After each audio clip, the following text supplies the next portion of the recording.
Hi, thank you for joining me today. I'm going to demonstrate to you how to make a mask. I'm with Clary Sage College. My name is Michelle. I'm one of the instructors there in the fashion design program. Several of the local hospitals here in Tulsa, Oklahoma have reached out to us to inquire about some masks to be made because of a shortage during our COVID-19 pandemic. Go ahead and come on over here. Let me show you what supplies we have. We have a pattern that is basically half the pattern. And in using that, I cut it out. Since I want to use it multiple times rather than pinning the paper to fabric, I have taken manila oak tag, which is what file folders are made from. You can also use poster board. I folded in half. I laid this along the folded edge, cut it out to shape, and then made little clips where I need to make folds and some other little markings. So I have a template now. With my template, I can lay this down on my fabric. I am using 4 layers of fabric. It's recommended to do so because it will act as filters, not a N95 filter, but it will act as filters and protection against many other things that our medical and caregiving personnel can utilize. So I'm tracing around my template here. By the way, I'm using a Pilot Frixion pen. These pens, ink will disappear when you iron them, which is kind of nice and handy because then it's very easy to mark surfaces on fabric and not worry about those marks showing up at a later point. By the way, I am using cotton fabric. Cotton is a good choice for these masks. It's one of the more comfortable fibers to wear right against your skin, as well as it is a good one for laundering. In order to be able to use these masks for multiple uses, they need to be washed in very hot temperatures in order to clean them very well, sanitize them, and they can take some kinds of bleaches as well. So with my layers here, I'm using 4 layers. I'm going to go ahead and get it cut out.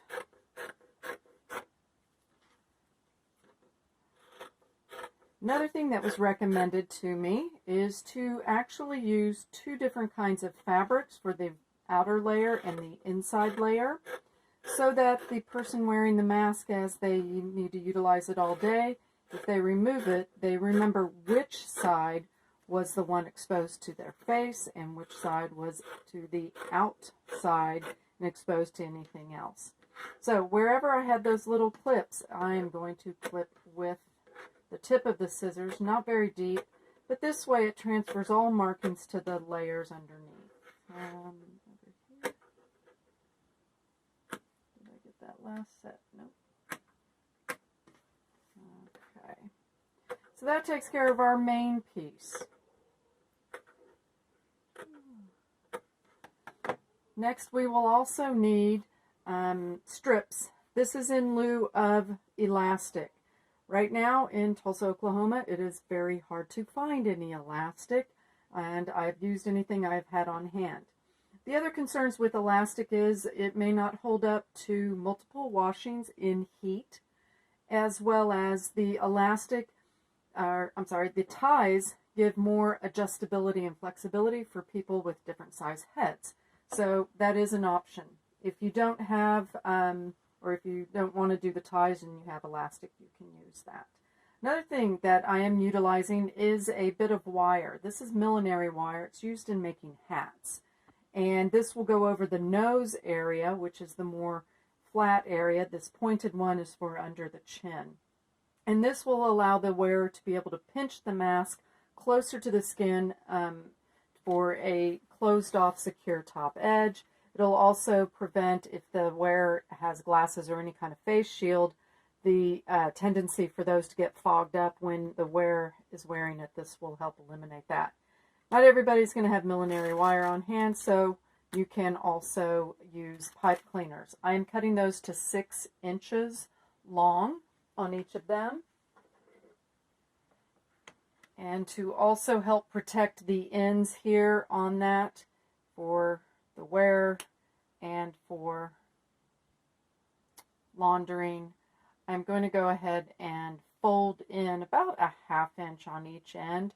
Then that way it is nice and rounded and nobody gets poked with the end of that. All right. Now that we have our mask cut out, we are going to actually sew in some darts. These will help shape this so that it will go over the nose and over the under the chin. I've also made those dot marks on the second layer. So I'm doing 2 layers of fabric right here. I'm folding them together along each of these longer edges, and I'm sewing from the clip towards the little point right there. I am giving it a back stitch so that the stitches are secure. I'm doing it on both sides here.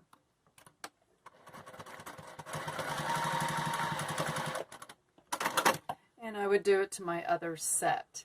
Now, just to speed things along, these 2 sets I have already pressed or sewn and then even pressed. So at this point, I am going to actually turn my darts facing each other.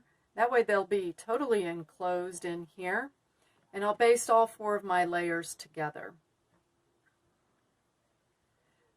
This way I will eventually have no cut edges anywhere in this mask so that there's no worry about fraying. Now, these 2 long edges that I'm getting ready to put together, I can turn that to a basting stitch. I'm sewing about 1/4 of an inch away from the cut edges of the fabric. Straightening that off there. And then, of course, my other side here, which you've seen. I'm matching up my 2 darts at the middle. Making sure everything's lined up. There we go.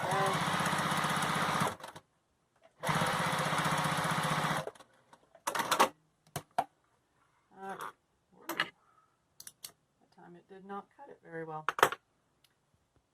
Okay. I've already done one side, but I'm going to show you how to pleat up the other side. The other thing I did here too was mark my more flat edge. This is the one with the sharper angle. That way this pin will remind me this is the one where the nose edge will go, where I will eventually be putting my wire. So folding your little edges, you could pin them, but I'm going to just show you the quick way that it would be done in the industry where they're not using pins all the time. And I do need to make sure my pleats are going to go the same direction as the ones over on the other side. So I'm folding it at one pleat and creasing it back at the other clip as well. Again, I am still on my basting stitch. So let me get that folded up and over as it folds on itself. And same thing here, this little edge. All right. And basted. So now everything's secured, ready for me to put binding on edges. So let me show you the binding. Here's one edge already done. So I'm going to do this over here. So for this side of the binding, I've actually taken a little strip of the binding that's going to be long enough for this, and I have folded it wrong sides in. If it's the same color both ways, it does not matter. I'm taking the raw cut edges and going to align them next to these cut edges. This one I'm going to sew at about 1/2 inch seam allowance. I also need to remember to change my stitch length back to a regular stitch and back stitch in these cases to secure my stitches. I'm going to go through all the way. There we go. Then I will take this edge, fold it over, making sure it folds nice and flat away from there, wrapping all edges, matching this folded edge up right along my original stitching, or maybe even a hair over it, back stitching, and on down this way. These I can take and trim them at this point. Now the next step is to be able to put our binding along the long edges. Let me show you on here. I've already done one edge, so now I'm going to show you with this one. This, I do have my pin on this side to remind me this is the one that will get the wire in it. But before I do that, what I have done for my binding strip, these long strips, is I've pre-pressed them. It makes it a lot easier. I've also even pressed in the short end. You can do that, or you can force fold it as you sew. I also folded it in half and gave myself a little tiny clip at that long fold edge. That way I know what's approximately the middle of it. With that, I'm going to match up where my dart is at that little V-clip, work my way back up here, and put this underneath my needle. Being that it's already pressed at 3/8 to 1/2 inch, either one will work in this case. We're not going to be too particular. I'm going to sew it along this edge. That should be right on that fold line. And following it all the way down, securing my stitches at the beginning and end with a back stitch, and then we're free. Now then, we're going to start down at this end. This is where that ironing or pressing your folded edges comes in real handy. You fold that together so that it'll enclose. Put this guy in here. And back stitch there. Okay, folded edge.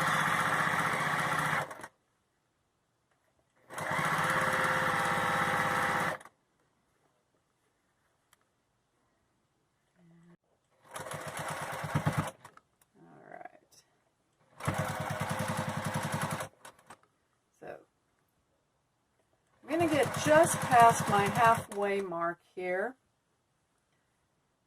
It's easier to get most of this sewn. It's kind of like a casing space. And then I can take my wire here and just slide it up that edge right there. We don't want that caught out. Make sure that's just to the side of my presser foot. I can move on around it.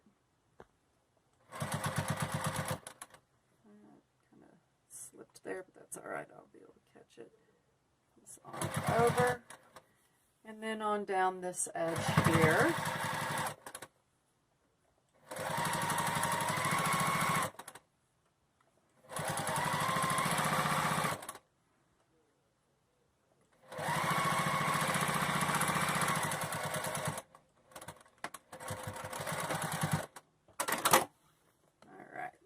Last thing to do here, to kind of keep my wire from sliding further along these ties, I want to kind of center it. I'm using my fingernails to sort of feel that. And then I will just secure a stitch across here to here. And then one on this edge. There. Bingo. Clean up my loose threads. And then here is our mask. Now that the wire is in there, we'll know which edge is going to be for over the nose. The other edge goes under the chin. The wearer can adjust the ties to whatever fits them. And that is how you do a mask. Thank you very much.